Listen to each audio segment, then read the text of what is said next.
Hey gals and guys, I've been editing this video since 3 o'clock this morning, and I had a question or a statement or something before we get into the footage, as to the fact that I've never noticed.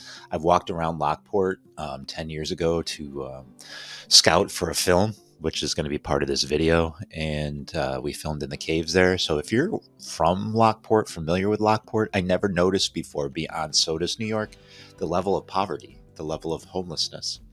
And it's very apparent in Lockport, New York, a beautiful, very unique city. And it is a city. I mean, you don't have big skyscrapers or anything, but it's like Canandaigua, right? It's which is also a city. I never noticed that before. So if you're from Lockport, you're familiar with Lockport, I really would like you to comment, and I'd like more information on that. I don't think it was always like that, because the first time I walked around there, probably almost 10 years ago, maybe I was just not paying attention, but it's very apparent now, which is a concern, of course. So, and of course, we're not in the best of times as far as our economics in this country. So hopefully the new election will unburden that. I don't have a horse in the race, and the race is over already. We have a Trump. So hopefully that will help these people. I really hope so. So I just wanted to throw that out there before we looked at the footage. So let's look at Lockport. I loved it. I loved walking around. Hey gals and guys, this is Christopher Mosier from MyMediaHelper.com, and we got from out of the desk today, from out behind the desk and into like society, which is always a scary thing. This place is called Lockport. It's actually a city. It's kind of an unconventional city. It's an old city. It's not something you would consider a city. There's tall buildings here, but not to the extent of like your New York City, or even where I'm from, Rochester. It's Rochester. It's pretty big, but it's not your conventional city. And we actually filmed a movie here in the caves, a film, an Indiana Jones fan film, which I'm going to show some of that for you too. So it's good to get outside and get some exercise and walk around. And I'm going to show you Lockport, New York.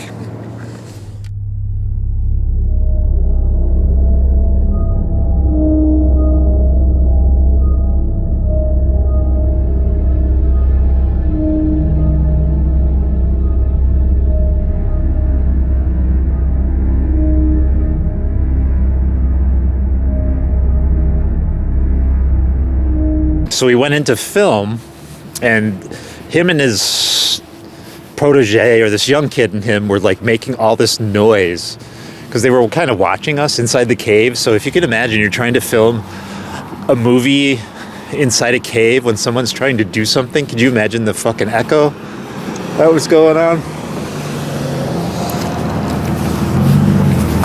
So here's the lock.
So that's what I was talking about before with the steps where we saw the locked door. So that locked door comes, I'm pointing and you can't even see it. So that locked door, behind that locked door is those steps down there. So you go about halfway down and then that's the caves right there. And you just walk in and they're pretty beautiful. I'm going to show you a video, like I said. Or you can just walk down here. It's pretty cool. Those who seek power will bow to the power of one. What does that mean? Cortez was definitely here. The etchings in the crypt, they weren't nonsense. They were warnings. The power unleashed by the Arawak diamond was only meant for one. I think we ought to take the diamond and get out of here. My feelings exactly. How do we really know that this is the Fountain of Youth? Let's find out.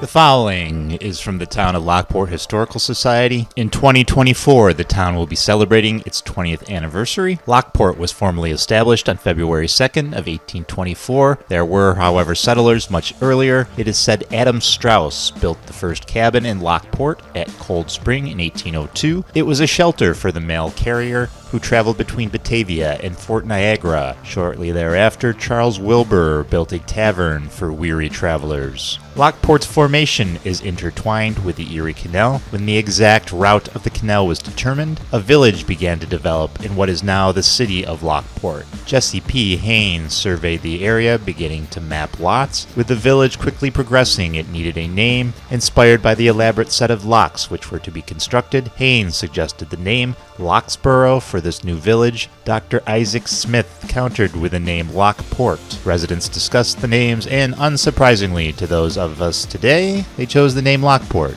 That's why it's called Lockport. Construction of the Flight of Five Locks began in 1821. Lockport had a name and a purpose, but it was not officially incorporated as a municipality yet. In the Journal of the Assembly of the State of New York, 47th session, January 1824, it was claimed that the sundry inhabitants of Cambria and Royalton, Cambria, is that how you say that? And Royalton are praying for the erection of a town by the name of Lockport. And their prayers were answered. On February 2nd of 1824, the town of Lockport was officially established from the eastern section of Cambria and the western portion of Royalton. The first town meeting occurred on the first Tuesday in April of that year at the home of Michael D. Mann. Daniel Washburn was elected supervisor. The town's growth was also connected with the canal. Tolls were charged for passage through the locks, which resulted in a significant income for the town each year. In addition, harnessing hydropower from the locks propelled the economy. The locks powered a variety of early industries. The first to take advantage was J. Pez Pomeroy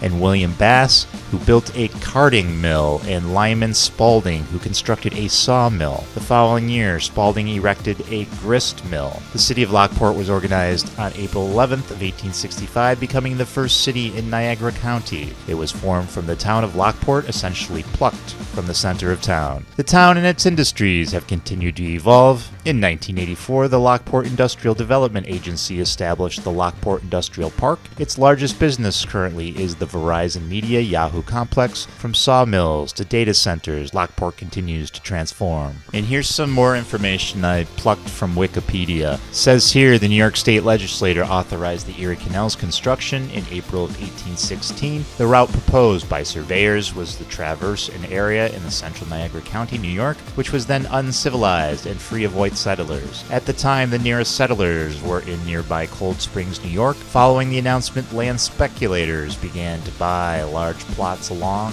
and near the proposed route of the canal. By December of 1820, when the exact location of the step locks had been determined, the area that would become Lockport was owned by only 15 men, many of whom were Quakers. The canal reached Lockport in 1824, but the Flight of Five Locks were not completed until 1825. By 1829, Lockport was an established village. The community was centered on the locks and consisted mainly of immigrant Scottish and Irish canal workers brought in as labor. The workers remained in Lockport after the completion of the locks, giving a city a heavy Celtic influence still discernible today, especially in the central and northern areas. The city of Lockport was incorporated in 1865. The Erie Canal was supplanted by the larger New York State Barge Canal in 1918, and the famous South Flight of 5 locks was replaced by two much larger locks, E34 and E35. The North Flight of 5 lock chambers still remain as a spillway. Here's an interesting side note. In 1948, the Lockport Chief of Police denied a permit for Jehovah's Witness minister to preach in a public park using a sound truck.